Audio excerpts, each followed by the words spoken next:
উখিয়ায় Rohingya camp পরিদর্শন ট্রাম্পের বিশেষ দূত সার্জিও গোরের। ঘুরে দেখলেন জাতিসংঘের বিভিন্ন প্রকল্প, ভিটেমাটিতে ফেরার আকুতি আশ্রিতদের। রাজধানীর নগর ব্যবস্থাপনা ঘুরে দেখলেন প্রধানমন্ত্রী। নিজেই গাড়ি চালিয়ে বিভিন্ন এলাকা পরিদর্শন, কিছু স্থানে অব্যবস্থাপনায় অসন্তোষ, দ্রুত সমাধানের নির্দেশ। অবশেষে 5 আগস্ট দুয়ার খুলছে জুলাই গণঅভ্যুত্থান স্মৃতি জাদুঘরের। উদ্বোধন করবেন প্রধানমন্ত্রী। স্বৈরাচারের বিরুদ্ধে সংগ্রামের আলোকবর্তিতা হয়ে থাকার আশা। এবং একদিনেই 60,000 অভিবাসীর ঢলে নজিরবিহীন সংকটে স্পেন। আঞ্চলিক অখণ্ডতার লক্ষণ আখ্যা প্রধানমন্ত্রীর। পাসপোর্ট পরীক্ষা চালু করল ইতালি, সতর্ক ইউরোপের অন্যান্য দেশও।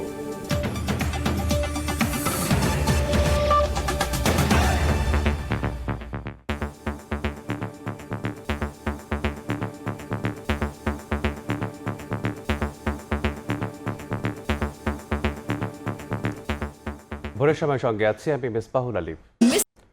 কক্সবাজারে উখিয়ায় রোহিঙ্গা ক্যাম্প পরিদর্শন করলেন মার্কিন প্রেসিডেন্ট ডোনাল্ড ট্রাম্পের মধ্য ও দক্ষিণ এশীয় বিষয়ক বিশেষ দূত সার্জিও গোর।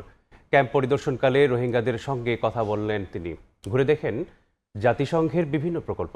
এ সময় প্রতিনিধি দলের সামনে প্ল্যাকার্ড হাতে দ্রুত মিয়ানমারে নিরাপদ প্রত্যাবাসনের দাবি জানান রোহিঙ্গারা। শুক্রবার সকাল থেকে নানা কর্মসূচিতে ব্যস্ত বাংলাদেশে সফররত যুক্তরাষ্ট্রের দক্ষিণ ও মধ্য এশিয়া বিষয়ক বিশেষ দূত সার্জিও গোর।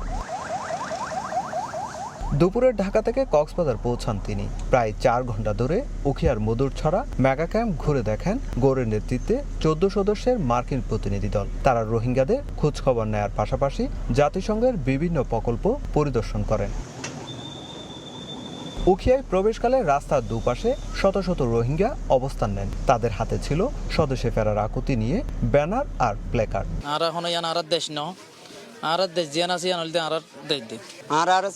রিলিফ আমেরিকার তো মদত সদত বেশি গজ্জিল স্যারমে ইয়ার আগে গজ্জিল অহন আর তো মদত ইয়ান অহন হমি গিয়ে অহন আর তো হাইতে হাইতে চলতে ফিরে কষ্ট বেশি চিকিৎসা আর আর কাবা পাই হিনিলা গরি দিব আর আনসারি হাস। প্রতিনিধি দল প্রথমে রোহিঙ্গা ক্যাম্প 8-এর ওয়াচ টাওয়ারে উঠেন। সেখান থেকে পুরো মেগা ক্যাম্প পর্যবেক্ষণ করেন। এরপর গাড়ি বহন নিয়ে দীর্ঘ 1 ঘন্টা ঘুরে দেখেন একের পর এক 5টি ক্যাম্প। এরপর ক্যাম্প 6-এর স্বাস্থ্যসেবা কেন্দ্রে পরিদর্শন শেষে রোহিঙ্গা রোগী ও চিকিৎসকদের সঙ্গে কথা বলেন সার্জিও গোর। স্থানীয় জনগণের মনে এটাও আছে যে তাদের উপর হিউজ প্রেশার পড়েছে এবং তারা চায় যে যত তাড়াতাড়ি রোহিঙ্গা সমস্যার সমাধানে তারা যাতে তাদের দেশে ব্যাক করে এবং রোহিঙ্গারাও যাতে তাদের ব্যাক করে সেটা তারা নিজেরাও চায়। এছাড়া প্রতিনিধি দলটি ক্যাম্প 4-এ গ্যাস বিতরণ কেন্দ্র এবং বর্ধিত 4 নম্বর ক্যাম্পের খাদ্য বিতরণ কেন্দ্র পরিদর্শন করেন। সুজাউদ্দিন রুবেল, সময় সংবাদ, কক্সবাজার। এদিকে বাংলাদেশ থেকে 3 লাখ রোহিঙ্গাকে ফিরিয়ে নিতে মিয়ানমারের সম্মতির ঘোষণা এলেও তা নিয়ে প্রশ্ন তুলছেন আশ্রিত রোহিঙ্গারা। তাদের দাবি শুধু 3 লাখ নয়, বাংলাদেশে আশ্রিত 14 লাখেরও বেশি রোহিঙ্গার প্রত্যাবাসন পরিকল্পনা, সময়সূচি ও পুনর্বাসনের স্থান স্পষ্ট করতে হবে মিয়ানমারকে। অন্যদিকে শরণার্থী ত্রাণ ও প্রত্যাবাসন কমিশন বলছে মিয়ানমারের পক্ষ থেকে সবুজ সংকেত পেলেই প্রত্যাবাসন কার্যক্রম শুরু করতে প্রস্তুত বাংলাদেশ। মোহাম্মদ ফরাজের ক্যামেরায় বিস্তারিত জানাচ্ছেন সুজাউদ্দিন রুবেল। বাংলাদেশে আশ্রয় নেওয়া 3 লাখ রোহিঙ্গা শরণার্থীকে ফেরত নিতে রাজি হয়েছে মিয়ানমার। মালয়েশিয়ার প্রধানমন্ত্রী আনোয়ার ইব্রাহিমের এমন ঘোষণার পর ক্যাম্পে আশ্রিতদের মাঝে উঠেছে নানা প্রশ্ন। বাস্তুচ্যুতদের দাবি আংশিক নয়, প্রত্যাবাসন নিশ্চিত করতে হবে সবার। এজন্য সুস্পষ্ট সময়সূচি, নিরাপত্তা, পুনর্বাসন এবং সুষ্ঠু পরিকল্পনা বাস্তবায়নের তাগিদ তাদের। বাংলাদেশের মধ্যে 3 লাখ টন 14 লাখের উপরে আছে। আবি একান হেতো লাই বুঝি দে তার তো হতান ক্লিয়ার করা উড়বে দে বাকি গিন হতে লই যাব দে হান 2 নম্বর লই যাব দে কি রোহিঙ্গা নাকি অন্য কম অন্য নামী মানুষ একতান ক্লিয়ার করা উড়ব। আশ্রয় নেওয়াদের মর্যাদার সঙ্গে নিজ দেশে ফিরিয়ে দিতে চায় বাংলাদেশ, এমনটাই জানিয়ে শরণার্থী ত্রাণ ও প্রত্যাবাসন কমিশন বলছে এ লক্ষ্যে একসঙ্গে কাজ করতেও প্রস্তুত সরকার। প্রত্যাবাসনের জন্য যে ধরনের প্রস্তুতি দরকার সেইগুলো আমাদের রয়েছে। আমাদের যে ডেটাবেস সেগুলো তো আমরা মিয়ানমারকে হস্তান্তর করেছি। তো ভেরিফিকেশনের পরে যেগুলো আসছে সেগুলোর একটা আপডেট তাদের দরকার হতে পারে, কিন্তু আমাদের দিক থেকে তো কোনো সমস্যা নেই। এখন মিয়ানমারের তরফ থেকে যদি কোনো রকম গ্রিন সিগন্যাল আমরা পেয়ে থাকি, আমরা সাথে সাথেই প্রস্তুত। এর আগে 2,80,000 রোহিঙ্গাকে ফিরিয়ে নিতে সম্মতি দিয়েছিল মিয়ানমার, তবে তা বাস্তবায়ন না হওয়ায় নতুন ঘোষণাও ঝুলে থাকার শঙ্কায় বাস্তুচ্যুতরা। সুজাউদ্দিন রুবেল, সময় সংবাদ, কক্সবাজার। মানব পাচার চক্রের প্রলোভনে সমুদ্রপথে হারিয়ে যাচ্ছে শত শত রোহিঙ্গা। প্রথমে মিয়ানমারের চাবেলিতে বিক্রি, এরপর মুক্তিপণের নামে লাখ লাখ টাকা আদায়, সবশেষ তুলে দেয়া হয় মালয়েশিয়াগামী মৃত্যুফাঁদ ট্রলারে। এভাবে মানব পাচারের পুরো নিয়ন্ত্রণ ক্যাম্পের দালালদের হাতে। UNHCR বলছে এটি বিশ্বের অন্যতম প্রাণঘাতী সমুদ্রপথ। মোহাম্মদ ফরাজের ক্যামেরায় বিস্তারিত জানাচ্ছেন সুজাউদ্দিন রুবেল। কক্সবাজারের রোহিঙ্গা ক্যাম্পে এখন অপেক্ষা শুধু স্বজন ফিরে আসার। কারো চোখে সন্তান হারানোর ভয়, কারো হাতে দালালদের পাঠানো ভয়েস মেসেজ। 15 বছর বয়সী এনায়েতুল্লাহকে খেলতে যাওয়ার কথা বলে তাকে নিয়ে যাওয়া হয় টেকনাফে, কিন্তু আর ফিরে আসেনি কিশোর এনায়েত। হাকিমপাড়া এলাকার সলিম নামের এক ব্যক্তি কৌশলে তাকে দালালদের হাতে তুলে দিয়েছে অভিযোগ পরিবারের। বাংলাদেশের তো যে হওয়াই আর হওয়ারে মানে বিক্রি করছে, ধরে নিয়ে অপহরণ করিয়া নেই, কিডন্যাপ করিয়া নেই, তে হওয়া নাই বিহা চাই। এনায়েতের মতো একই পরিণতি 15 বছর বয়সী জানে আলমেরও। পরিবারের অভিযোগ, ক্যাম্প থেকে তাকে টেকনাফ নিয়ে গিয়ে দালালদের কাছে বিক্রি করা হয়। পরে তাকে নেওয়া হয় মিয়ানমারের চামিলি এলাকায়। ফুয়াড বলে কই টাং হইতে ফুয়াড কেলা লোকগিলা কই তোরা যত কই, তারপরে দাদনিকে খদে তোমার ফুয়া খদে না ডালি আসছি আমি কেলা খদে তোমার পরে খদে মেলেজা দিব লাগি হইতে মেলেজা দিন মাতুটি আনাই বোঝা নাই। বাংলাদেশ জলসীমা কিংবা ভূমধ্য সাগরে ট্রলারডুবির ঘটনার পর নিখোঁজ স্বজনদের পরিবারগুলো এখন নতুন আতঙ্কে। দালালদের কাছে সন্তানদের বিষয় জানতে চাইলে উল্টো দেওয়া হচ্ছে প্রাণনাশের হুমকি। যে ডালালে টিয়া লইয়া এডালে না আর অবশ্যই আর কি চাই, শাস্তি চাই। যে ডালালে টিয়া লইয়া এডালে ন দে এখন খবর নাই। টিয়া দাও কবে বুয়ার নাম ধরে বুত আমারে বুঝিছে বুত পুরাই বেলাই বড়রে ইয়া মাদা বুত গঙ্গারি তাই কম লাইতে বুকুনরে দরকারে তাইলে বুত অনেকে মারনা মাটি পুরা। জাতিসংঘের শরণার্থী সংস্থা UNHCR এর তথ্য অনুযায়ী সাম্প্রতিক হাজার হাজার রোহিঙ্গা ঝুঁকিপূর্ণ সমুদ্রপথে যাত্রা করেছেন। তাদের বড় একটি অংশ সমুদ্রে নিখোঁজ হয়েছেন বা প্রাণ হারিয়েছেন। আশঙ্কা করা হচ্ছে প্রায় 6,500-এর বেশি রোহিঙ্গা শরণার্থী এই সময় সমুদ্রপথে বিপজ্জনকভাবে যাত্রা করেছিল, যাদের মধ্যে প্রতি 7 জনে 1 জন সমুদ্রপথে নিখোঁজ বা মারা গিয়েছেন।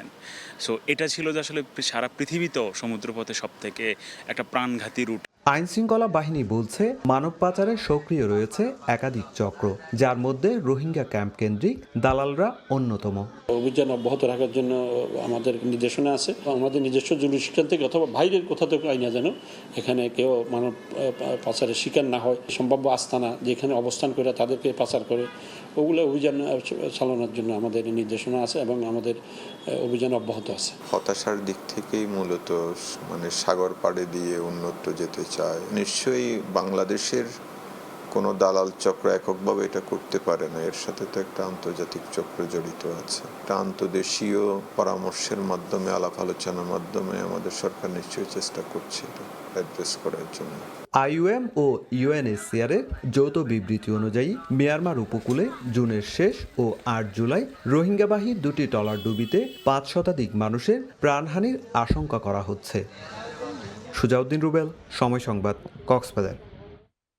রাজধানীর বর্জ্য ব্যবস্থাপনা, সবুজায়ন ও পানি নিষ্কাশন পরিস্থিতি ঘুরে দেখলেন প্রধানমন্ত্রী তারেক রহমান। নিজেই গাড়ি চালিয়ে ঢাকা উত্তর সিটির বিভিন্ন এলাকা পরিদর্শন করেছেন তিনি।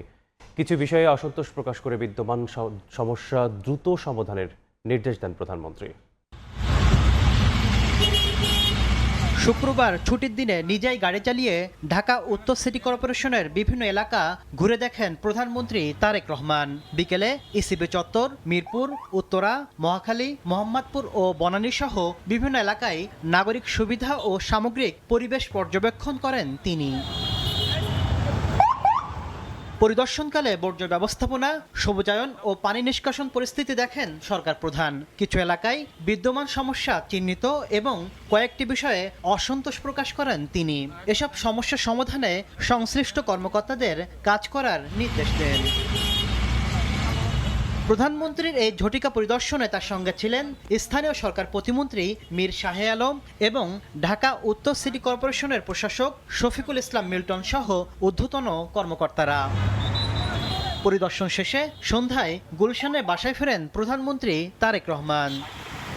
তাসলিম তৌহিদ, সময় সংবাদ, ঢাকা। ধর্মের নামে বিভেদ সৃষ্টি করে একটি মহল অস্থিরতা তৈরির অপচেষ্টায় লিপ্ত বলে মন্তব্য করেছেন স্থানীয় সরকার মন্ত্রী ও বিএনপি মহাসচিব মির্জা ফখরুল ইসলাম আলমগীর। মৌলবাদকে প্রশ্রয় না দিয়ে উদার গণতান্ত্রিক দেশ গড়ার প্রত্যয় ব্যক্ত করেন তিনি। রাজধানীর কাকরাইলের ডিপ্লোমা ইঞ্জিনিয়ার্স মিলনায়তনে সংখ্যালঘুদের সুরক্ষা ও নিরাপত্তা বিধান শীর্ষক মতবিনিময় সভা ও প্রতিনিধি সম্মেলন। এতে বিভিন্ন জেলা থেকে অংশ নেন সনাতন সম্প্রদায়ের প্রতিনিধি ও নেতৃবৃন্দ। অনুষ্ঠানের উদ্বোধন করেন সাংস্কৃতিক বিষয়ক মন্ত্রী নিতাই রায় চৌধুরী। এতে প্রধান অতিথি ছিলেন স্থানীয় সরকার মন্ত্রী ও বিএনপি মহাসচিব মির্জা ফখরুল ইসলাম আলমগীর। বক্তব্যে তিনি বলেন, একটি মহল ধর্মের নামে বিভেদ সৃষ্টি করে সমাজে অস্থিরতা তৈরির অপচেষ্টায় লিপ্ত। একটি মহল কিন্তু খুব সচেতনভাবে ধর্মের নামে বিভেদ সৃষ্টি করতে উঠে পড়ে লেগেছে। একটা ক্রিটিক্যাল মোমেন্ট পার হচ্ছে। 15 বছরে গণতন্ত্র ধ্বংস হয়ে গিয়েছিল। একটা ভয়াবহ পরিস্থিতির মধ্যে থেকে আমরা বেরিয়ে এসেছি। এখন একটা সুযোগ পেয়েছি আমরা যে গণতন্ত্রকে প্রাতিষ্ঠানিক রূপ দেয়া। আসুন আমরা সেই চেষ্টাটা করি। উগ্রবাদ ও মৌলবাদকে প্রশ্রয় না দিয়ে উদার গণতান্ত্রিক বাংলাদেশ করার প্রত্যয় জানান এলজিআরডি মন্ত্রী। আমরা এখানে উগ্রবাদকে প্রশ্রয় দিতে পারি না, মৌলবাদকে প্রশ্রয় দিতে পারি না। আমরা এখানে একটা উদারপন্থী গণতান্ত্রিক বাংলাদেশ আমরা নির্মাণ করতে চাই। যারা ৭১-এর চেতনা ভুলে যেতে চায় বা ভুলিয়ে দিতে চায়, তারা কখনোই বাংলাদেশের আদর্শে বিশ্বাস করে না বলেও মন্তব্য করেন মির্জা ফখরুল। যারা ৭১কে ভুলে যেতে চায় বা ভুলিয়ে দিতে চায়, তারা কখনো বাংলাদেশে বিশ্বাস করে না। তানভীর হাসান মেঘ, সময় সংবাদ, ঢাকা। এনসিপির উপর আবারও হামলার শঙ্কা জানিয়ে এমন হলে প্রতিরোধ গড়ে তোলার আহ্বান জানিয়েছেন জামায়াতের আমির ও বিরোধী দলীয় নেতা ডক্টর শফিকুর রহমান। হবিগঞ্জ ও সিলেটে এনসিপির উপর হামলার নিন্দাও জানান তিনি। আলাদা অনুষ্ঠানে জামায়াত আমিরের অভিযোগ করেন, সরকারি দলের অনেকেই চাঁদাবাজিতে জড়িত। হবিগঞ্জে সংঘর্ষে আহত এনসিপি নেতা আলিফকে দেখতে রাজধানীর চক্ষু বিজ্ঞান ইনস্টিটিউটে জামাতের আমির ও বিরোধী দলীয় নেতা ডাক্তার শফিকুর রহমান। তার সুস্থতা কামনায় দোয়া করেন তিনি। পরে সাংবাদিকদের সঙ্গে কথা বলেন জামাত আমির। সিলেট ও হবিগঞ্জে এনসিপির পদযাত্রায় হামলার ঘটনার নিন্দা জানান তিনি। বলেন, আইনের রক্ষক হয়েও ভক্ষকের কাজ করছে সরকারি দলের কিছু নেতাকর্মী। এনসিপি নেতাদের উপর আবারও হামলা হতে পারে এমন আশঙ্কা করে তিনি বলেন, যেখানে হামলা হবে সেখানেই প্রতিরোধ গড়ে তুলতে হবে। কোনো জায়গায় ছাড় দিয়ে কথা বলা ঠিক হবে না।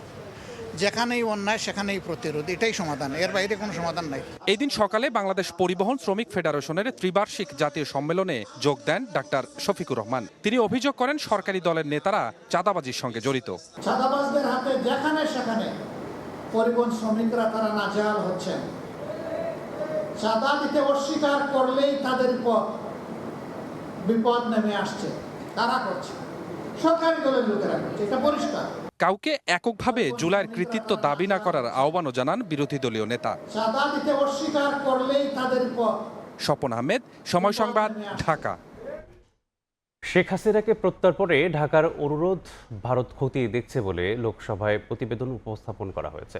প্রতিবেদনে বলা হয়, বিদ্যমান আইন ও প্রচলিত প্রক্রিয়া অনুসারে শেখ হাসিনাকে প্রত্যর্পণের বিষয়ে বাংলাদেশের অনুরোধ সংশ্লিষ্ট কর্তৃপক্ষ যাচাই বাছাই করছে। এতে আরও বলা হয়, ভারত সরকার স্পষ্ট করেছে, ভারতীয় ভূখণ্ড ব্যবহার করে শেখ হাসিনাকে রাজনৈতিক কর্মকাণ্ড চালানোর কোনো সুযোগ দেয়া। অন্তর্বর্তী সরকার থেকে শুরু করে বিএনপি সরকারের পক্ষ থেকে একাধিকবার শেখ হাসিনাকে প্রত্যর্পণে ভারতকে প্রস্তাব দেয়া হলেও মিলছিল না ইতিবাচক কোনো সাড়া। এপ্রিলে দিল্লি সফরে ভারতের পররাষ্ট্রমন্ত্রীর সঙ্গে বৈঠকেও বিষয়টি তোলেন বাংলাদেশের পররাষ্ট্রমন্ত্রী। সবশেষ মন্ত্রণালয় জানায়, শেখ হাসিনাকে দেশে ফেরাতে ভারতের সদিচ্ছা প্রয়োজন। ডিপ্লোম্যাটিকও কিছু নর্মস আছে, এই দুটো ফলো করেই হয়তো উনি ফেরত আসবে। এরই ধারাবাহিকতায় ভারতের নতুন উদ্যোগের খবর প্রকাশ করেছে দেশটির গণমাধ্যম টাইমস অফ ইন্ডিয়া। তারা জানায়, বৃহস্পতিবার শেখ হাসিনাকে প্রত্যর্পণের বিষয়ে ঢাকার অনুরোধ ভারতের সংসদীয় কমিটি তাদের প্রতিবেদন লোকসভায় উপস্থাপন করে। প্রতিবেদনে পররাষ্ট্র বিষয়ক কমিটির নবম প্রতিবেদনের সুপারিশ ও পর্যবেক্ষণের ভিত্তিতে সরকারের নেওয়া পদক্ষেপ তুলে ধরা হয়। ভারত বাংলাদেশ সম্পর্কের ভবিষ্যৎ শীর্ষক এই প্রতিবেদনে বলা হয়, বিদ্যমান আইন ও প্রচলিত প্রক্রিয়া অনুসারে শেখ হাসিনাকে প্রত্যর্পণের বিষয়ে বাংলাদেশের অনুরোধ সংশ্লিষ্ট কর্তৃপক্ষ খতিয়ে দেখছে। শেখ হাসিনার অনুপস্থিতিতে মৃত্যুদণ্ড দেওয়ার পর তাকে ফেরত পাঠাতে বাংলাদেশ যে অনুরোধ করেছে সে বিষয়টি জানার পর এ নিয়ে পর্যালোচনার অগ্রগতি সম্পর্কে সরকারের কাছে জানতে চেয়েছিল পার্লামেন্টারি কমিটি। লোকসভার পররাষ্ট্র বিষয়ক সংসদীয় কমিটি বলেছে, চরম সংকট বা অস্তিত্বের হুমকির মুখে থাকা ব্যক্তিদের আশ্রয় দেয়া ভারতের মানবিক ঐতিহ্য ও সভ্যতাগত মূল্যবোধের অংশ হিসেবে শেখ হাসিনাকে সেখানে থাকার সুযোগ দেয়া হয়েছে। এতে আরও বলা হয়, ভারত সরকার স্পষ্ট করেছে, কোনো রাজনৈতিক প্ল্যাটফর্ম বা ভারতীয় ভূখণ্ড ব্যবহার করে শেখ হাসিনাকে রাজনৈতিক কর্মকাণ্ড চালানোর কোনো সুযোগ দেয়া হয়নি। কাউসারা চৌধুরী কুমু, সময় সংবাদ, ঢাকা। শেখ হাসিনা দেশে ফিরলে তাকে গ্রেপ্তার ও বিচারের আইনের কোনো ব্যত্যয় হবে না বলে জানিয়েছেন আইনমন্ত্রী। অন্যদিকে তথ্যমন্ত্রী জহিরুদ্দিন স্বপন জানিয়েছেন, ফ্যাসিবাদের ইতিহাস পুনরাবৃত্তি না করতে সবার পাশে থেকে কল্যাণ রাষ্ট্র গড়তে চায় বিএনপি সরকার। সকালে ঝিনাইদহ শহরের পুরাতন ডিসি কোর্ট চত্বরে বৃক্ষমেলার উদ্বোধন করেন আইনমন্ত্রী। এ সময় বন্দি প্রত্যর্পণ চুক্তিতে সাবেক প্রধানমন্ত্রীকে দেশে ফেরানোর প্রশ্নের জবাবে মন্ত্রী বলেন, দেশে ফিরলেই শেখ হাসিনা গ্রেফতার ও বিচারের মুখোমুখি হবেন। এক্ষেত্রে আইনের কোনো ব্যত্যয় হবে না। মূল ভাবধারা বজায় রেখে জুলাই সনদের চূড়ান্ত বাস্তবায়ন করা হবে বলেও দাবি আইনমন্ত্রীর। উনি বাংলাদেশে আসবেন, আইনের কাছে সোপর্দ করবেন নিজেকে এবং আইনসঙ্গতভাবেই তাকে ডিল করা হবে। আমরা সংবিধান সংশোধন কমিটি গঠন করেছি, বিশেষ কমিটি। সেই কমিটি জুলাই সনদের আলোকে সংস্কার এগিয়ে নিয়ে যেটাগুলো সংশোধন করা দরকার আমরা সেগুলো সংশোধন করব। একই অনুষ্ঠানে বেসামরিক বিমান পরিবহন ও পর্যটন প্রতিমন্ত্রী জানান, দেশি বিদেশি পর্যটক আকৃষ্ট করতে মহাপরিকল্পনা মাফিক কাজ চলছে। কক্সবাজারের 128 কিলোমিটার স্যান্ডি বিচ, সেটাকে আমরা যদি সুসজ্জিত করতে পারি, বিদেশিদের সঙ্গেও কথা বলছি, আমরা যদি পিপিপি মডেলেও হয় সেটাকে আমরা আন্তর্জাতিক মানের করব। প্রধানমন্ত্রী তারেক রহমান অত্যন্ত সহনশীল, আন্তরিক ও বিনয়ী উল্লেখ করে তার রাজনৈতিক সহকারী রাশেদ খান বলেন, নাসিরুদ্দিন পাটোয়ারি ছাড়া সফর করলে এনসিপিকে সহায়তা করবে বিএনপি। আমি এনসিপিকে পরামর্শ দিব যে আপনারা যেখানেই যাবেন অন্তত নাসিরুদ্দিন পাটোয়ারিকে বাদ রেখে আপনারা যান। বিএনপির পক্ষ থেকে আমরা প্রত্যেকটা জায়গায় আপনাদেরকে সহযোগিতা করব। এদিকে বরিশালের তথ্যমন্ত্রী বলেন, ফ্যাসিবাদের ইতিহাস পুনরাবৃত্তি মেনে নেওয়া হবে না। সবার পাশে থেকে কল্যাণকর রাষ্ট্র গড়তে চাই সরকার। আমাদের মানুষের মধ্যে কোনো ধরনের কোনো বিভাজন তৈরি করার প্রত্যক্ষ, পরোক্ষ, দৃশ্যমান, অদৃশ্যমান কোনো চক্রান্তকে আমরা বাস্তবায়ন হতে দেব না।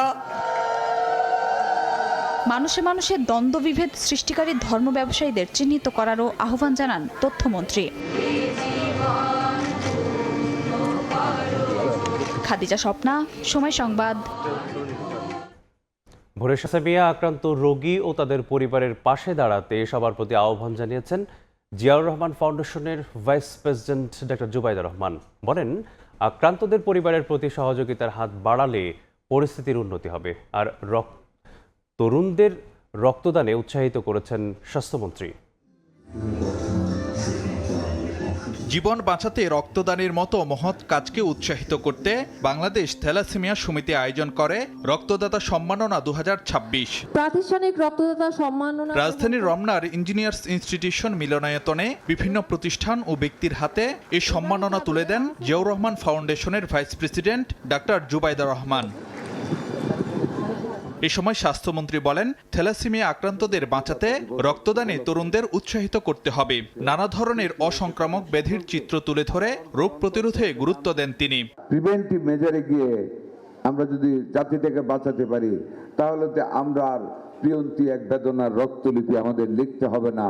অনুষ্ঠানে ডাক্তার জুবাইদা রহমান বলেন, রোগীর পরিবারের পাশে দাঁড়ানো সহ মানবিক উদ্যোগের মাধ্যমে থ্যালাসেমিয়া পরিস্থিতির উন্নতি সম্ভব। একটি সচেতন মানবিক সমাজ হিসেবে আমরা কিছু পদক্ষেপ নেয়ার প্রয়াস করতে পারি। থ্যালাসেমিয়া যোদ্ধা ও তাদের পরিবারের আশ্বস্ত করা তারা এই দীর্ঘ কষ্টকর পথ একা অতিক্রম করবেন না, সকলে তাদের পাশে আছে। প্রান্তিক এলাকা পর্যন্ত রোগ শনাক্তে নতুন স্বাস্থ্যকর্মীদের প্রশিক্ষিত করার পরামর্শ দেন ডাক্তার জুবাইদা রহমান। 1 লক্ষ নতুন স্বাস্থ্যকর্মী নিয়োগের সময় তাদেরকে থ্যালাসেমিয়া সম্পর্কে সম্যক জ্ঞান দেওয়া যায়। এর মাধ্যমে বাংলাদেশের গ্রাম, ইউনিয়ন, উপজেলা, জেলা পর্যায়ে বহু নতুন ও পুরনো রোগী শনাক্ত হবে। অন্যদের উৎসাহিত করতে নিজের কন্যার নিয়মিত রক্তদানের কথাও তুলে ধরেন ডাক্তার জুবাইদা রহমান। এ যাবৎ তিনি 7 বার স্বেচ্ছায় রক্তদান করেছেন। ফারুক ভিয়া, রবিন, সময় সংবাদ, ঢাকা। জুলাইয়ের দিনলিপির খবর।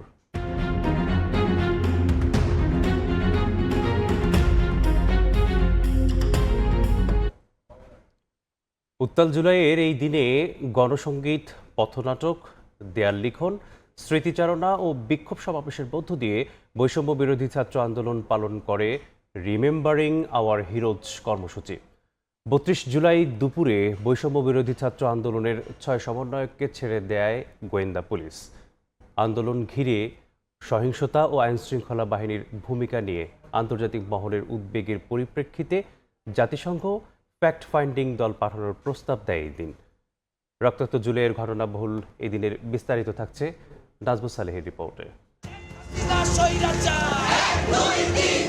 খুন করা, জেলে ভরা, এইসব আর চলবে না। যুবলীগ, ছাত্রলীগের হাতে পিস্তল, আগ্নেয়াস্ত্র, একজন আন্দোলনকারীর হাতেও আমরা অস্ত্র বা পিস্তল কিছু দেখি নাই। গুলি করার আদেশ দিয়েছে, যারা এর পিছনে ছিল তাদের উপযুক্ত এবং দৃষ্টান্তমূলক শাস্তি। যাদের হত্যা হয়েছে সেসব হত্যার বিচার যতদিন পর্যন্ত না হবে ততদিন পর্যন্ত বাংলাদেশে কোনো মানুষ শান্তি পাবে।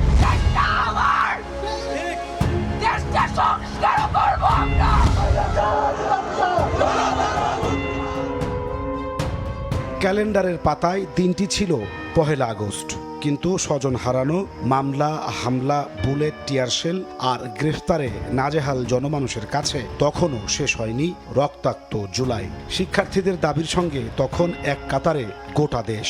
এ যেন এক অন্য বাংলাদেশ, যার দিকে পুরো পৃথিবী অবাক তাকিয়ে রয়।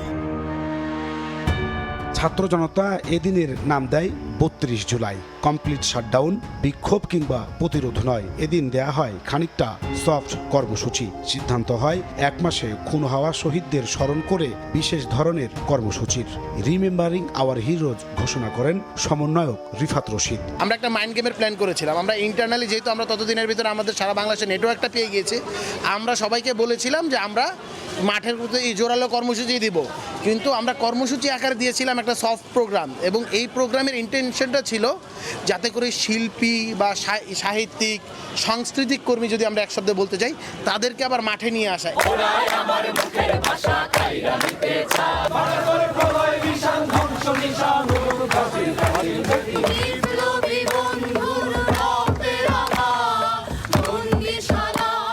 জুলাই সকাল থেকে বৃষ্টিতে ভিজে গণসংগীত, পথনাটক, দেয়াল লিখন, স্মৃতিচারণ ও বিক্ষোভ সমাবেশের মধ্য দিয়ে গোটা দেশ পালন করে রিমেম্বারিং আওয়ার হিরোজ। সমাবেশ করেন অভিনয় শিল্পী ও কলা কুশলীরাও, তাদেরও বাধা দেয় পুলিশ।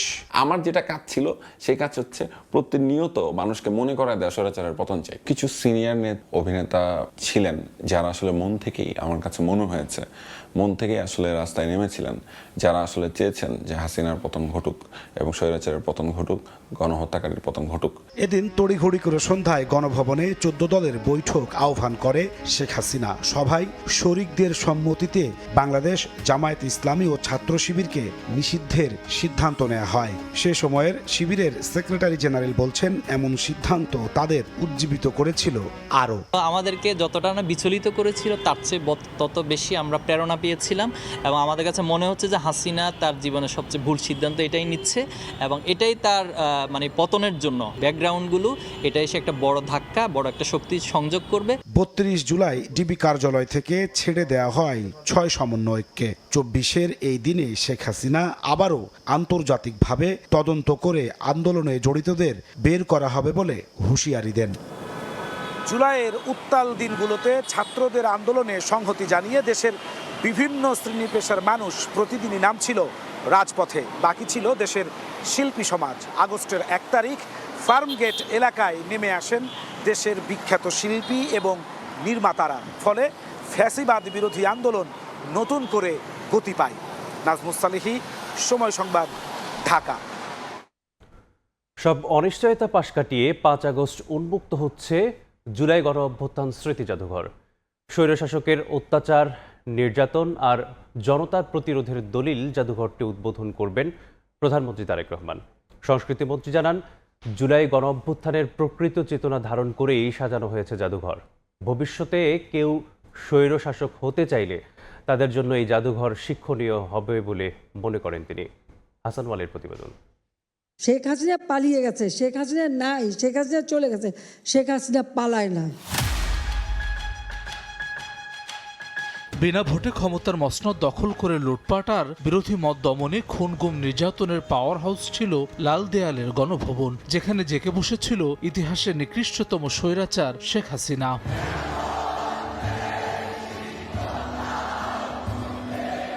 একদিকে বাকস্বাধীনতা হরণ, অন্যদিকে লাগামহীন নির্যাতন। ফলে একসাগর রক্তের বিনিময়ে 24-এর 5 আগস্ট স্বৈরাচারের পতন ঘটায় ছাত্র জনতা। পুঞ্জীভূত ক্ষোভের বিস্ফোরণ ঘটে গণভবনের প্রতিটি পরতে। ছাত্র জনতা দখলে নেয় স্বৈর শাসকের বাসভবন। বহু মানুষের চোখের পানিতে অভিশপ্ত গণভবনকে জুলাই স্মৃতি জাদুঘর করার সিদ্ধান্ত নেওয়া হয়, যাতে 5 আগস্টের স্মৃতিচিহ্ন, জুলাই গণ অভ্যুত্থানের দুর্লভ সব দলিল, শহীদ ও আহতদের নানা স্মারক, পোশাক, আন্দোলনের ব্যানার, প্লেকার্ড সহ অন্যান্য সরঞ্জাম সংরক্ষণে উদ্যোগ নেয় অন্তর্বর্তী সরকার। একই সঙ্গে দীর্ঘ 17 বছর জুড়ে স্বৈরাচার হয়ে ওঠার আলামত সংরক্ষণ করা হয়েছে এই জাদুঘরে।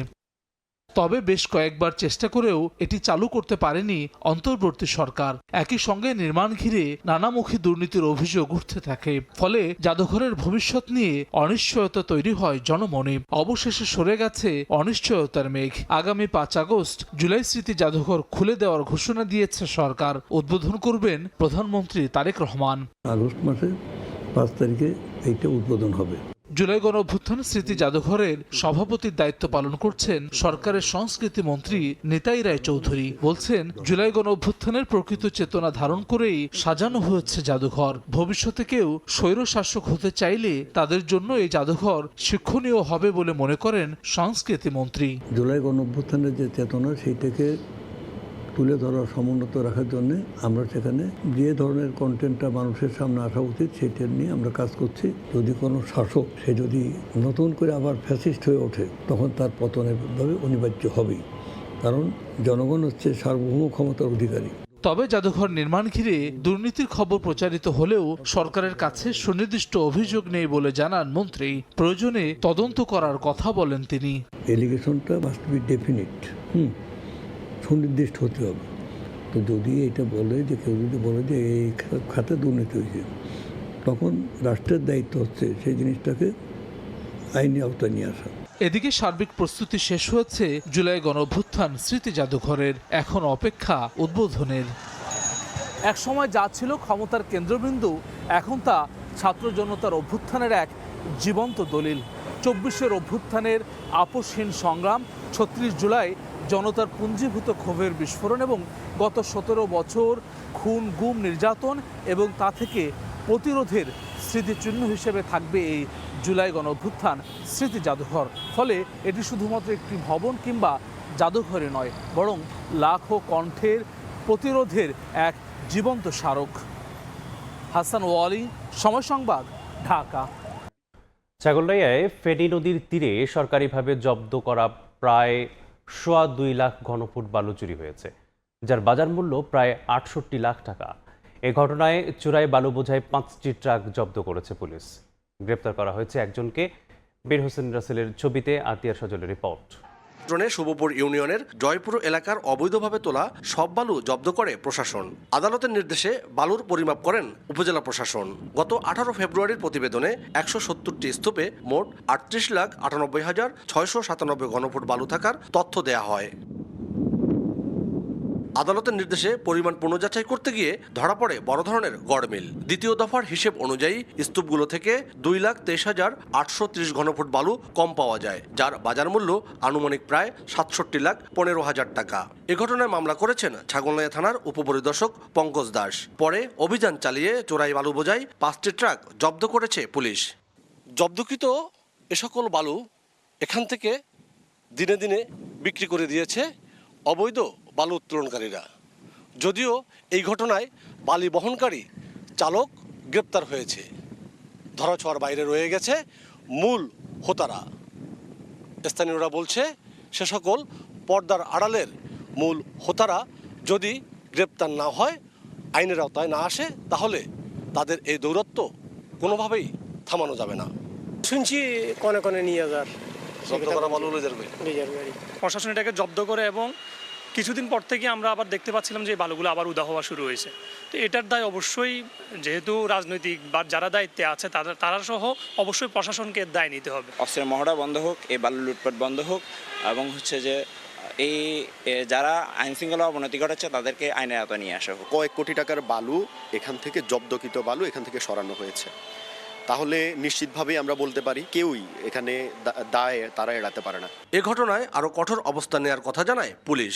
যারাই মারামারি করছে, দাঙ্গা হাঙ্গামা করছে বা অস্থিতিশীল করার চেষ্টা করছে, প্রতিটি ঘটনায় আমরা আইনাবলে নিয়ে মামলা রুজু করে আমরা আসামি ধরার প্রক্রিয়া চলমান আছে। বেশ কিছু আসামি আমরা ইতিমধ্যে গ্রেপ্তার করেছি। বালু লুট, সাংবাদিকের উপর হামলা ও প্রতিপক্ষের উপর গুলির ঘটনায় অভিযুক্ত আলমগীর সিদ্দিকীকে ঢাকা থেকে গ্রেপ্তার করা হয়েছে বলে জানিয়েছে পুলিশ।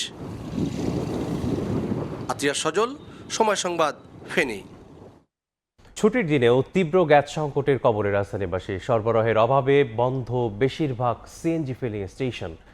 দীর্ঘক্ষণ লাইনে দাঁড়িয়েও মিলছে না পর্যাপ্ত গ্যাস। এতে বিপাকে যানবাহন চালকরা। রোজগারে টান পড়েছে হাজারো যান চালকের।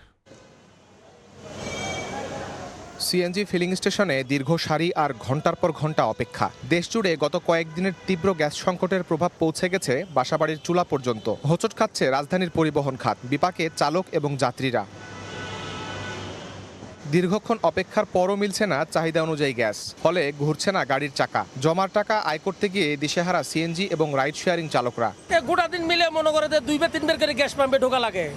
যে জায়গায় 300 টাকা ঢুকবে 50 টাকা 40 টাকার করে গ্যাস পাই, তো গাড়িটা চলায় কিভাবে? 60 টাকা 50 টাকার গ্যাস দিয়ে একটা আপডাউন করতে পারি না, গাড়ি বন্ধ হয়ে যায়। ওইলা রাস্তায় টাইনে আনা লাগে, বাইন্দে আনা লাগে, এরকম সিস্টেম। 3 ঘন্টা 4 ঘন্টা সিরিয়াল দিয়ে তারপরে যাইয়া অনেক সময় গ্যাস পাই, অনেক সময় পাই না, পাম্প বন্ধ হয়ে যায়। এই পাম্পে পাই না, ওই পাম্পে যাই, ওই পাম্পে পাই না, এই পাম্পে যাই, এটাই করি, আর কি করব। সংশ্লিষ্টরা বলছেন সরবরাহ কম থাকায় সিস্টেম লস দিয়ে হলেও খোলা রাখতে হচ্ছে পাম্প। এতে বড় আর্থিক ক্ষতির সম্মুখীন হচ্ছেন তারা। মেন লাইনের সাথে এলএনজি যোগ করার কারণে আমরা কিছুটা আর কি গ্যাসের স্বল্পতা পূরণ হয়েছে আর কি। গ্রাহক ভোগান্তি লাঘবে দ্রুত ও কার্যকর সমাধানে সরকারের প্রতি আহ্বান জানিয়েছেন সাধারণ ভোক্তারা। শাহরিয়ার শমিক, সময় সংবাদ, ঢাকা। আন্তর্জাতিক রূপ পাওয়ার ২৬ বছর পরও দিনে মাত্র ৯ ঘন্টা কর্মচঞ্চল থাকছে চট্টগ্রামের শাহ আমানত বিমানবন্দর। দিনের শুরুতে মধ্যপ্রাচ্য থেকে ফ্লাইট এসে পৌঁছায় আর রাতে ফিরে যায় সেই ফ্লাইট। এর বাইরে কয়েকটি অভ্যন্তরীণ রুটের ফ্লাইট ওঠানামা ছাড়া তেমন কাজ নেই। পর্যাপ্ত আন্তর্জাতিক ফ্লাইট না থাকায় চট্টগ্রামে শিল্পে বিনিয়োগ হচ্ছে না বলে মনে করছেন ব্যবসায়ীরা। ব্যবসা বাড়াতে অন্যান্য আন্তর্জাতিক রুটেও ফ্লাইট চালুর তাগিদ তাদের। শাখাত ত্রিপুর ক্যামেরায় আরও জানাচ্ছেন কমল দে। প্রতিদিন ভোর 6টা থেকে সকাল 10টা, আবার সন্ধ্যা 6টা থেকে রাত 11টা। চট্টগ্রাম শাহ আমানত আন্তর্জাতিক বিমানবন্দরের ভেতর এবং বাইরের এই দৃশ্য। দিনের 24 ঘন্টার মধ্যে সকাল ও রাত মিলিয়ে মাত্র 8 থেকে 9 ঘন্টা টার্মিনাল, বোর্ডিং এরিয়া, ইমিগ্রেশন এবং টিকিট চেকিং কাউন্টারে এই কর্মব্যস্ততা থাকলো। বাকি সময় একেবারে ফাঁকা। মূলত বিদেশি এয়ারলাইন্সগুলো তাদের নিজেদের সুবিধার্থে পছন্দনীয় স্লট অনুযায়ী সকাল এবং সন্ধ্যার সময়কেই বেছে নিয়ে। বাকি সময় আমাদের আসলে কোনো ইন্টারন্যাশনাল ফ্লাইট থাকে, অনলি ডোমেস্টিকে 2-4টা ফ্লাইট অপারেট করে। সো আমাদের এয়ারপোর্ট কিন্তু রেডি। এই যে ফাঁকা সময় অন্তত বর্তমান যে পরিমাণ ইনস্ট্রাকশনটা অপারেট করে তার থেকে বেশি আমরা আরও অ্যাকোমোডেট করতে পারি। স্বাধীনতা পরবর্তী অভ্যন্তরীণ ফ্লাইট ওঠানামা এবং 2000 সালে আন্তর্জাতিক বিমানবন্দর হিসেবে স্বীকৃতি পেয়েছিল চট্টগ্রাম শাহ আমানত বিমানবন্দর। প্রথম দিকে বেশ কটি বিদেশি এয়ারলাইন্স চট্টগ্রাম থেকে ফ্লাইট পরিচালনা করলেও কাঙ্ক্ষিত যাত্রী না পায় পর্যায়ক্রমে সেগুলো বন্ধ হয়ে গেছে। বর্তমানে চট্টগ্রাম শাহ আমানত বিমানবন্দর থেকে ইন্টারন্যাশনাল ফ্লাইট বলতে ওমানের মাস্কাট, সৌদি আরবের জেদ্দা ও মদিনা, আরব আমিরাতের দুবাই, শারজা, আবুধাবি রুটে বিমান আসা যাওয়া করছে।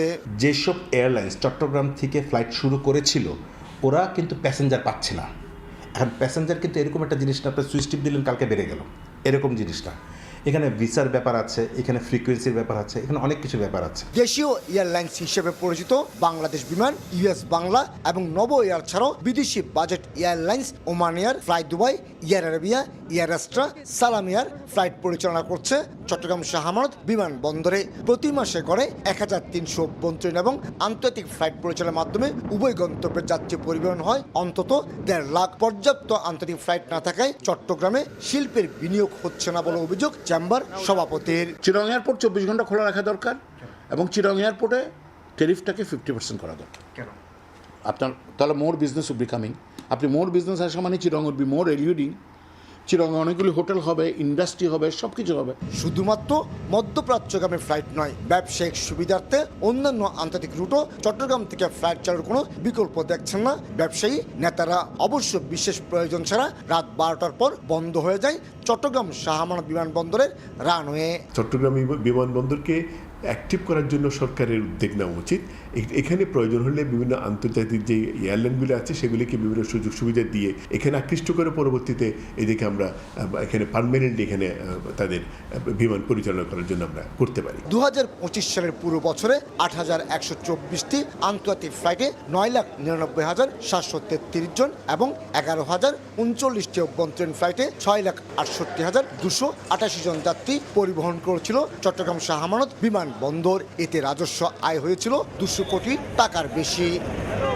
ঢাকার হযরত শাহজালাল বিমানবন্দরের বিকল্প হয়ে ওঠার পাশাপাশি এই অঞ্চলের বিমান পরিচালনায় হাব হয়ে ওঠার যথেষ্ট সম্ভাবনা রয়েছে এই শাহ আমানত বিমানবন্দরের, কিন্তু নানামুখী জটিলতা হয়ে উঠছে না।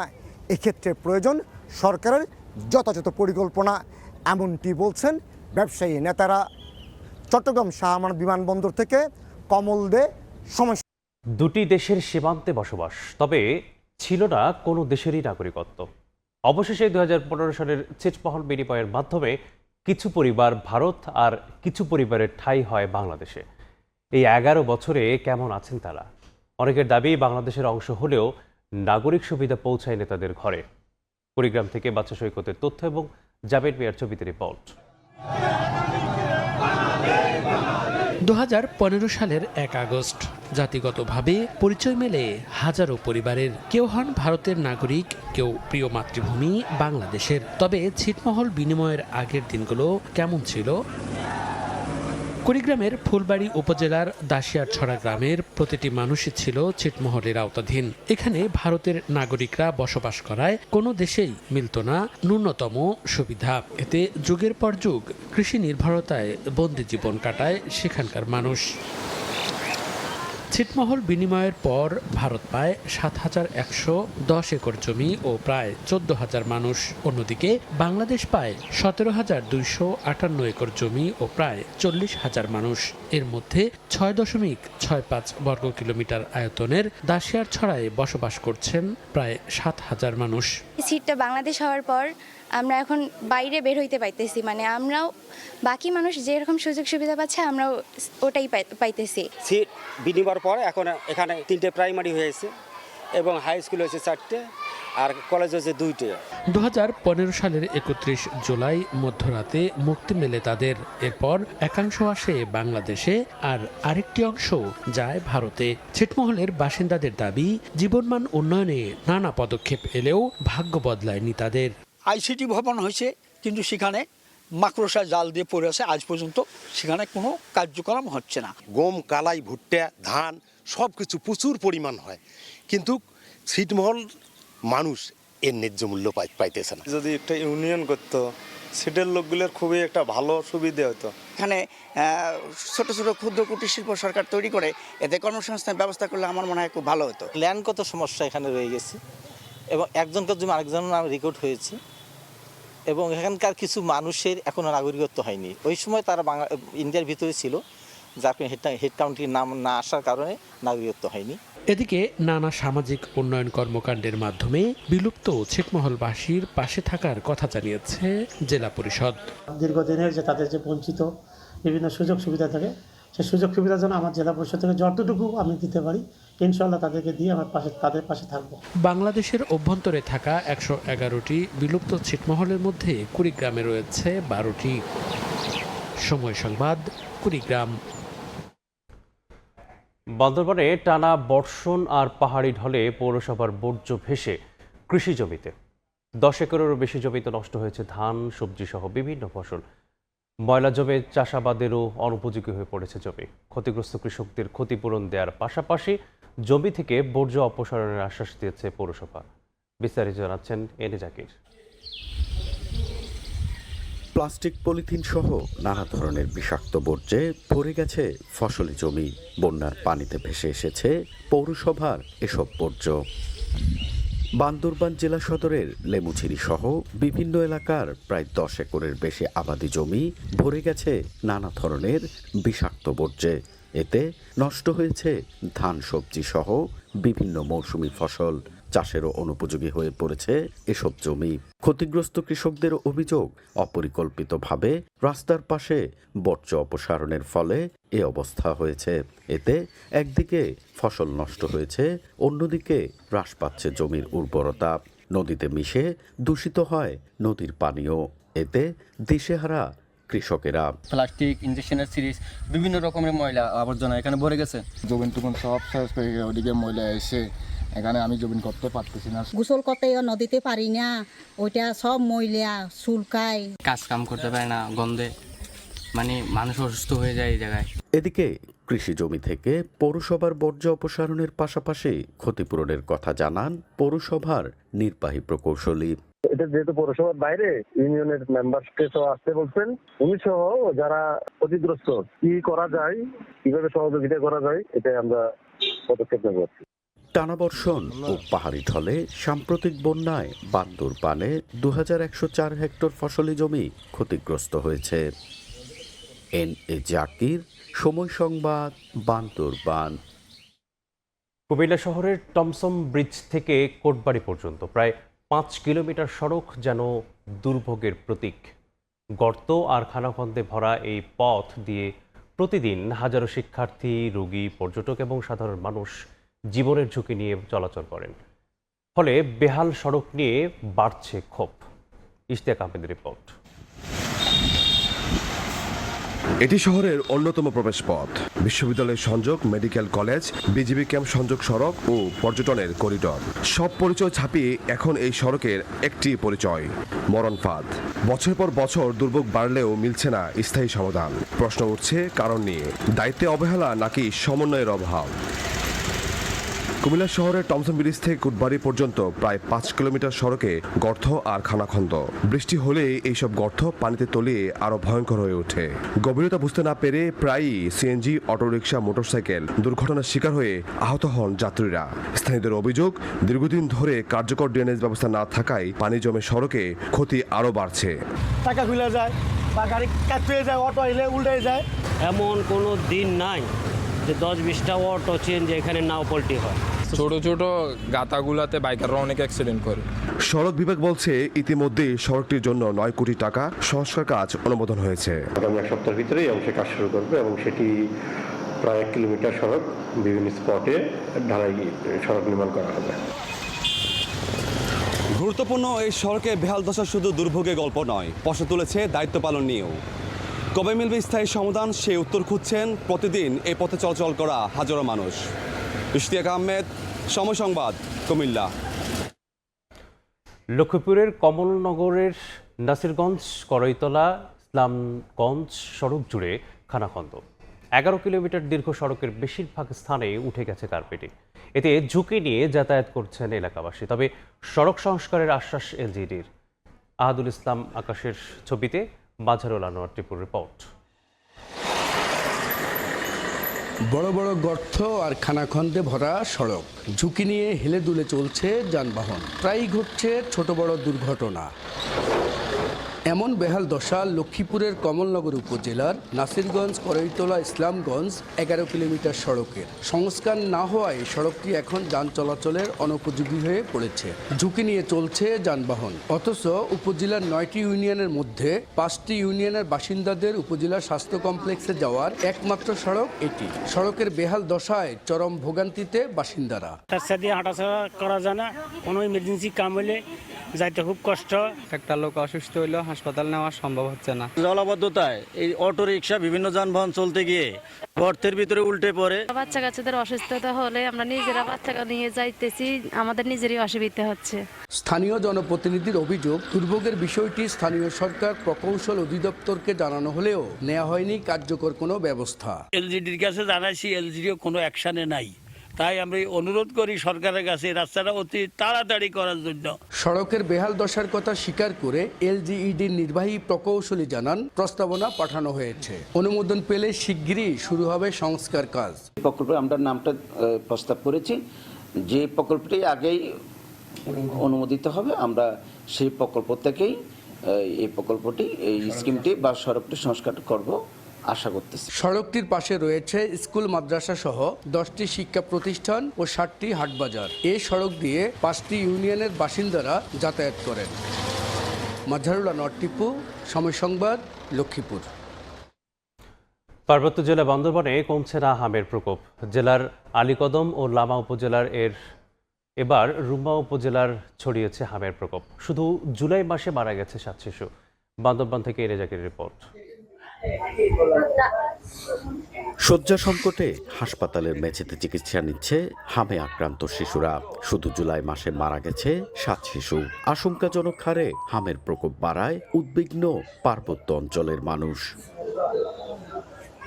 বান্দরবানে কমছে না হামের প্রকোপ। উপজেলা সদর ছাড়াও সীমান্তবর্তী গালেঙ্গা ও পাইন্দু ইউনিয়নের মৌখুমি অধ্যুষিত বিভিন্ন দুর্গম পাড়াগুলোতে দ্রুত ছড়িয়ে পড়ছে এই সংক্রামক রোগ। জ্বর, সর্দি, কাশি ও শরীরে ফুসকুড়ি নিয়ে প্রতিদিন হাসপাতালে ভর্তি হচ্ছে শিশুরা।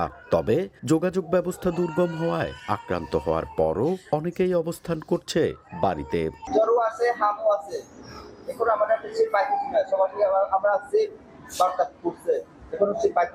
স্বাস্থ্য কমপ্লেক্সে শয্যা সংকটের পাশাপাশি নেই পর্যাপ্ত অক্সিজেন সরবরাহ। অনেক চিকিৎসা কেন্দ্রে আইসিইউ সুবিধা নেই। এ অবস্থায় প্রাণহানি বাড়ার আশঙ্কা করছেন স্থানীয়রা।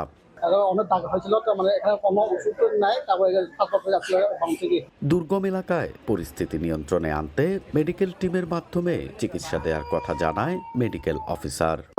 জেলা স্বাস্থ্য বিভাগের থেকে আমাদের সিভিল সার্জন কার্যালয় থেকে পর্যাপ্ত মেডিকেল টিম সহ আমাদের সহায়ক সেনাবাহিনী সহ ওনারাও তৎপর আছেন এবং তারা যে জায়গাগুলোতে হামের কেস বাড়ছে ওই এলাকাগুলোতে তারা পরিদর্শন করে তারা টিকা কার্যক্রমের আওতায় আনার জন্য তারা বিভিন্ন কর্মসূচি হাতে নিয়েছেন।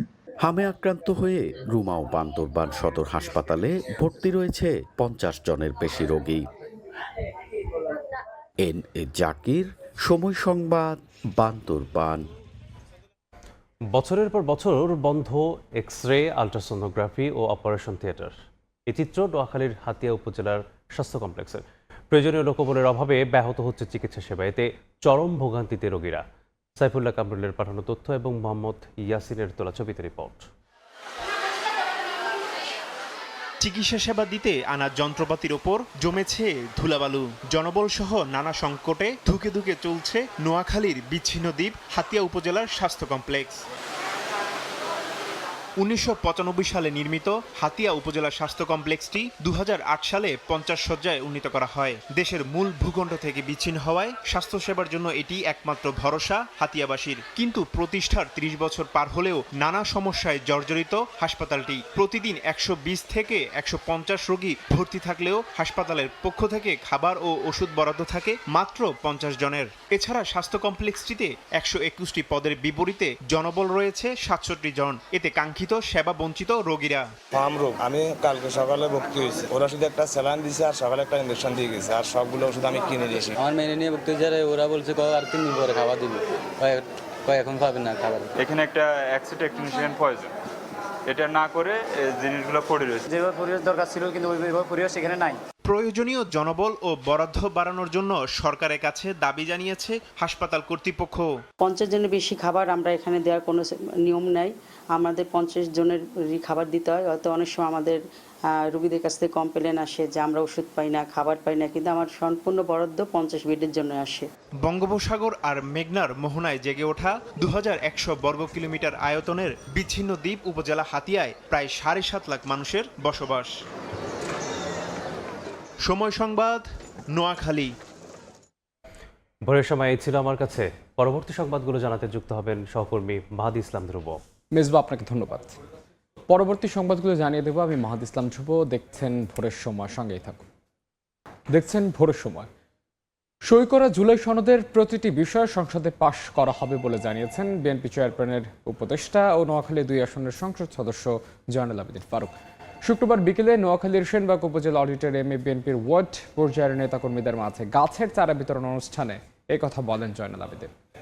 জুলাই আগস্ট যারা আজকে পুঁজি করে অসত্য বনোয়াট আমার দলের নেতার বিরুদ্ধে কথা বলবেন বিনা কারণে, সেগুলো জনগণ কোনোদিনও গ্রহণ করবে।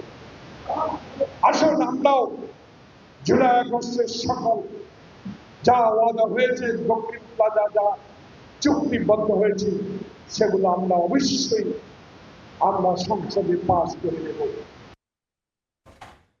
ডিসেম্বরের মধ্যেই প্রতিটি গ্রামে গ্রামে ফ্যামিলি কার্ড পৌঁছে যাবে বলে জানিয়েছেন সমাজ কল্যাণমন্ত্রী ডক্টর AZM জাহিদ হোসেন। শুক্রবার সকালে দিনাজপুরের নবাবগঞ্জ উপজেলা প্রশাসনের আয়োজনে 3 দিন ব্যাপী বৃক্ষরোপণ অভিযান ও বৃক্ষমেলায় উদ্বোধন করে তিনি এই কথা জানান।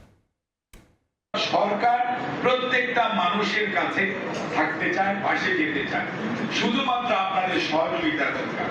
এবং সেই জন্য আমরা বলবো যে ফ্যামিলি কার্ড বলেন, কৃষক কার্ড বলেন, কাজ শুরু হয়েছে না? আপনি দেখবেন এই বছরের প্রথম 6 মাসের মাত্র যাচ্ছে, আগামী 6 মাসের মধ্যে আপনি দেখবেন ডিসেম্বরের মধ্যে ফ্যামিলি কার্ড আপনাদের প্রত্যেক গ্রামে গ্রামে কিছু না কিছু পৌঁছে যাবে। কুমিল্লা স্পোর্টস ভিলেজ গড়ে তোলা হবে বলে জানিয়েছেন কৃষি, মৎস্য, প্রাণী সম্পদ মন্ত্রী মোহাম্মদ আমিনুর রশিদ। শুক্রবার রাতে কুমিল্লা জেলা শিল্পকলা একাডেমিতে জাতীয় ক্রিকেট প্রতিযোগিতায় কুমিল্লা জেলা দল চ্যাম্পিয়ন হয় আয়োজিত সংবর্ধনা অনুষ্ঠানে প্রধান অতিথির বক্তব্যে তিনি এই কথা বলেন। তিনি অভিযোগ করেন, বিগত সরকারের সময় খেলাধুলাকে দলীয়করণ করা হয়। বলেন, খেলাধুলায় কোনো ধরনের রাজনৈতিকরণ হতে দেবে না বিএনপি সরকার। অনুষ্ঠানে চ্যাম্পিয়ন ক্রিকেট দলের সদস্য, কোচ, কলাকৌশলীদের সংবর্ধনা দেওয়া হয়। সময় কুমিল্লা জেলা ক্রীড়া সংস্থার অধীনে football, cricket, hockey, volleyball, karate সহ বিভিন্ন ইভেন্টের খেলোয়াড়, কোচ ও অভিভাবকরা উপস্থিত ছিলেন। যে সময় স্কুলে খেলার মাঠ আছে, যদিও আমি ক্রীড়ামন্ত্রী নয়, আপনারা শুনেছেন আমি কিন্তু মাননীয় ক্রীড়ামন্ত্রীকে অনুরোধ করেছি, ভাই এখানে তো একটা ক্রীড়া ভিলেজ করা হবে, এটা কুমিল্লাতে যেন করা হয়। উনি আমাকে কথা দিয়েছে কুমিল্লাতে করবে, আমি আশা করি এটা কুমিল্লাতেই হবে। এখন প্রয়োজন একটা সঠিক জায়গা খুঁজে বের করা। আশা করি আমরা সবাই মিলে সঠিক জায়গা খুঁজে বের করতে পারবো। রাজনৈতিক পরিচয় অপকর্মের বিরুদ্ধে সোচ্চার হওয়ার আহ্বান জানিয়েছেন attorney general barrister Ruhul Quddus Kajol. শুক্রবার সকালে ঝিনাইদহের কোটচাঁদপুরে আয়োজিত নাগরিক সভায় আহ্বান জানান তিনি। রাজনীতি প্রচলিত ধারায় চলবে না। রাজনীতি প্রচলিত ধারায় একজন আরেকজনকে বিশ্ববিদ্যালয় করে চলে গেলাম, মঞ্চ ফাটিয়ে গেলাম, এই রাজনীতি কিন্তু বাংলাদেশে থাকবে না। রাজনীতি হতে হবে বুদ্ধিভিত্তিক, রাজনীতি হতে হবে আগামী দিনের ফোকাস মানুষ। রাজনীতি শাসন করবে দেশের সব শ্রেণীর মানুষ। রাজনীতি শাসন করবে তারাই যারা উচ্চশিক্ষিত, দেশপ্রেম নিয়ে কোনো কোশ্চেন নাই। খুলনায় ট্রাক চাপায় প্রাণ গেল একই পরিবারের 3 জনের। শুক্রবার রাত 10টার দিকে দীঘলিয়ায় আমবাড়ির এলাকায় দুর্ঘটনা ঘটে। নিহতরা নড়াইলের কালিয়া উপজেলার উথলি গ্রামের বাসিন্দা। পুলিশ জানায়, স্ত্রী, সন্তান ও শালিকাকে নিয়ে মোটরসাইকেল চালিয়ে খুলনা থেকে নড়াইলের কালিয়া যাচ্ছিলেন শেখ শিহাব। আমবাড়ি এলাকার বিপরীত দিক থেকে আসা একটি ট্রাক মোটরসাইকেলটিকে চাপা দিলে ঘটনাস্থলেই শিশু সন্তান সহ ফারজানা ও তার বোন রুবিয়া নিহত হন। ট্রাকটি জব্দ করেছে পুলিশ। দুর্ঘটনায় আহত মোটরসাইকেল চালক শেখ শিহাবকে হাসপাতালে ভর্তি করা হয়েছে। এক যুবকের মৃত্যুর অভিযোগ উঠেছে। শুক্রবার দুপুরে ঢাকা টাঙ্গাইল মহাসড়কের কদিম ধল্লা নামক স্থানে এই দুর্ঘটনা ঘটে। পুলিশ জানায়, রোড অপারেশনাল ইউনিটের প্রবেশ করে 6 থেকে 7 জন যুবক চুরির চেষ্টা করলে নিরাপত্তা কর্মীরা তাদের বাধা দেয়। হামলা চালিয়ে তাদের গুরুতর আহত করে দুর্বৃত্তরা। স্থানীয়রা এগিয়ে আসলে পালিয়ে যান চোর চক্রের সদস্যরা। ধরা পড়েন শুকুর আলী। তাকে আটক করে গণপিটুনি দেন স্থানীয়রা। এতে শুকুর আলীর মৃত্যু হয়। ময়নাতদন্তের জন্য মরদেহ পাঠানো হয়েছে টাঙ্গাইল জেনারেল হাসপাতালের মর্গে। শুকুর আলীর বিভিন্ন থানায় তার নামে একাধিক চুরির মামলা রয়েছে বলে জানিয়েছে পুলিশ। সংকটে ব্যাহত রাঙামাটি জেলার সরকারি প্রাথমিক বিদ্যালয়ের শিক্ষা কার্যক্রম। অনেক বিদ্যালয়ে চলছে 2 থেকে 3 জন শিক্ষক দিয়ে। আইনি জটিলতা কেটে যাওয়ার অংশীজনদের মতামতের ভিত্তিতে শিক্ষক নিয়োগের কথা ভাবছেন সংশ্লিষ্টরা। হেফাজত সবুজের তথ্য ও রাজীব দাস মুন্নার ছবিতে রিপোর্ট। কোমলমতি শিশুদের উপস্থিতি মুখর শ্রেণীকক্ষ, তবে পর্যাপ্ত শিক্ষক না থাকায় ব্যাহত হচ্ছে পাঠদান। রাঙামাটির বিভিন্ন প্রাথমিক বিদ্যালয়ে নেই পর্যাপ্ত শিক্ষক। সবশেষ 2020 সাল পর্যন্ত প্রার্থীদের আবেদনের বয়স 40 নির্ধারণ করা হয়। নিয়োগের ক্ষেত্রে 33% বাঙালি ও 67% পাহাড়ি অনুপাতে সহকারী শিক্ষক নিয়োগ দেওয়া হয়েছিল। পরে বিভিন্ন জটিলতায় বন্ধ হয়ে যায় শিক্ষক নিয়োগ। বর্তমানে পড়াশোনা বিঘ্নিত হওয়ায় ভবিষ্যতে সুনাগরিক ও জাতি গঠনে চিন্তিত শিক্ষক ও অভিভাবকরা। বিগত সময়ে এই পাহাড়ের যে বৈষম্যটা করা হচ্ছে, সেই বৈষম্যকে স্পষ্টভাবেই এই ব্যাখ্যার মাধ্যমে কিন্তু উঠে আসছে। নতুন যে প্রজ্ঞাপন হয়েছে, আমরা সেই ধারাবাহিকতায় আমরা নতুন নিয়োগ প্রক্রিয়া দেখতে চাই। পার্বত্য চট্টগ্রাম এবং তথা রাঙামাটিতে বেকারত্ব হ্রাস করার ক্ষেত্রে যত দ্রুত সম্ভব স্বচ্ছতার সহিত যাতে শিক্ষক নিয়োগ সহ সবগুলো নিয়োগ বাস্তবায়ন করা যায়। পূর্বের নিয়োগে যে পদ্ধতি অনুসরণ করা হতো তা সঠিক ছিল না বলে মত সরকারি কৌশলীর। মেধা ভিত্তিতে নিয়োগ দিতে হবে। সুপ্রিম কোর্টের আদেশে কোটা নির্ধারিত হয়েছে, তার বাইরে কোনো প্রকার কোটা নির্ধারণের কোনো আইনি সুযোগ নেই। শিক্ষক সংকটের পরও পাঠদান কার্যক্রম সচল রয়েছে বলছেন জেলা প্রাথমিক শিক্ষা কর্মকর্তা। আর আইনি জটিলতা কেটে গেলে অংশীজনদের মতামতের ভিত্তিতে শিক্ষক নিয়োগের কথা জানান জেলা পরিষদ চেয়ারম্যান। জেলা পরিষদ কমিটি এবং মন্ত্রণালয়ের সদস্য আছেন, আঞ্চলিক পরিষদ সদস্য আছেন, সবাই মিলে আমরা একটা মিটিং করবো। মিটিং এর পর একটা চূড়ান্ত আমরা সিদ্ধান্ত দেবো। সমন্বয়ভাবে আমাদের পূর্ণ জনশক্তি বা জনবল পদায়ন হলে কাজের গতি আরো বৃদ্ধি পাবে। জেলা প্রাথমিক শিক্ষা অফিসের তথ্য মতে রাঙামাটিতে 760টি প্রাথমিক বিদ্যালয়ের 4039টি পদের বিপরীতে 1074টি পদ শূন্য রয়েছে। সময় সংবাদ, রাঙামাটি। ভোর থেকে ক্রেতা বিক্রেতাদের হাঁক ডাকে জমজমাট নোয়াখালীর বেগমগঞ্জ চৌরাস্তার অস্থায়ী মাছ বাজার। অন্যদিকে সপ্তাহ ব্যবধানে গাজীপুরে বেড়েছে সবজির দাম। বিস্তারিত জানাতে এই মুহূর্তে নোয়াখালীতে আছেন সহকর্মী সাইফুল্লাহ কামরুল, আর গাজীপুরের সবজি বাজার আছেন মেহেদি হাসান। সরাসরি শুরুতেই যাচ্ছি সাইফুল্লাহ কামরুলের কাছে। কামরুল, আমি এই মুহূর্তে আছি নোয়াখালীর বেগমগঞ্জ চৌরাস্তা। এটি একটি মাছের বাজার। সেটি প্রতিদিন ভোর 6টা থেকে রাত 8টা সকাল 8টা পর্যন্ত এইখানে মাছের পাইকারি বিক্রি করা হয়। এখানে নোয়াখালীর পাশাপাশি বিশেষ করে কুমিল্লার বিভিন্ন এলাকা থেকে এবং খুলনা, সাতক্ষীরা, চট্টগ্রাম থেকে এখানে মাছ আসা হয়। আজকে ব্যাপারীরা আপনাদেরকে যেটি জানিয়েছে, আজকে মাছের দাম কিছুটা গত সপ্তাহ থেকে বৃদ্ধি পেয়েছে, কারণ এখানে মাছের সরবরাহ অনেকটা কম রয়েছে। আজকে যে রেট আমরা পেয়েছি সেটি হলো রুই বড়গুলো, যেটি 480 টাকা পাইকারি বিক্রি করা হচ্ছে, এটি খুচরা বিক্রি হচ্ছে 550 টাকা, এবং ছোট রুই বিক্রি হচ্ছে পাইকারি বিক্রি হচ্ছে 350 টাকা, এটি খুচরা বিক্রি করবে 420 টাকা। কাতল 550 টাকা বড়গুলো এবং ছোটগুলো 450 টাকা। এছাড়া মৃগেল মাছ যেটি বড় 300 টাকা, যেটি খুচরা বিক্রি করবে 330 টাকার মতো। পাবদা মাছ 325 টাকা, যেটি খুচরা বিক্রি করবে 400 টাকা। এখানে যে কই মাছ সেটি 180 টাকা পাইকারি বিক্রি হচ্ছে এবং খুচরা বিক্রি হবে 250 টাকা। শিং মাছ বড়গুলো 380 টাকা, বিক্রি হবে প্রায় 400 টাকা। এছাড়া ছোট শিং মাছ রয়েছে 350 টাকা, এটি খুচরা বিক্রি হবে 320 টাকা করে। এছাড়া তেলাপিয়া বড়গুলো পাইকারি বিক্রি হয়েছে 250 টাকা, এটি খুচরা বিক্রি হবে 280 টাকা। এছাড়া তেলাপিয়া ছোটগুলো 200 টাকা তারা পাইকারি সেল হচ্ছে, এটি খুচরা বিক্রি হবে 220 টাকা। চিংড়ি মাছ রয়েছে 800 টাকা, যেটি খুচরা বিক্রি হবে 9,000। এ ছিল নোয়াখালী বেগমগঞ্জ চৌরাস্তা থেকে মাছের পাইকারি দর। আমরা এখন সবজির বাজার সম্বন্ধে জানতে যাব, সেখানে আছেন আমাদের সহকর্মী মেহেদি।